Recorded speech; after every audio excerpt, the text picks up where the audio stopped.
Welcome সবাইকে। তো দেখো আমরা ফাস্ট ফুড দোকানে এসেছি, তবে ফাস্ট ফুড খাওয়া আমার একটু নিষেধ আছে, মাঝে সাঝে এতটাই ইচ্ছা করে তাই গেলাম। তো প্রথমেই আমি নিয়েছিলাম এই যে এই রোলটার নামটা আমার জানা নেই, কিন্তু দারুণ লাগে, চিকেন দেওয়া ছিল।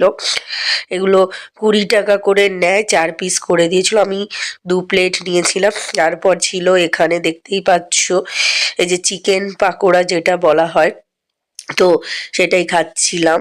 তো মা আর আমি গেছিলাম, তো দারুণ লাগে আমার এগুলো খেতে। তবে এগুলো খাওয়ার পরে শরীরও খারাপ হয়, তবে সবসময় খাই না, একদিন খেয়েছিলাম। তারপরে বাড়ি এসে চাউমিন খেলাম এই যে ডিম কষা দিয়ে, সেটা আমি খেলাম। রাতের ডিনার করেছিলাম ডিম কষা দিয়ে, আর ছিল এগ চাউমিন, সাথে ছিল অনেকটাই রিচ খাবার হয়ে গেছিলো। পরের দিন সকালে ম্যাগি খেলাম, তারপর মিষ্টি দোকান থেকে আমরা মিষ্টি নিয়েছিলাম, গুড়ের মিষ্টিটা দেখতেই পাচ্ছ, জাহাজ।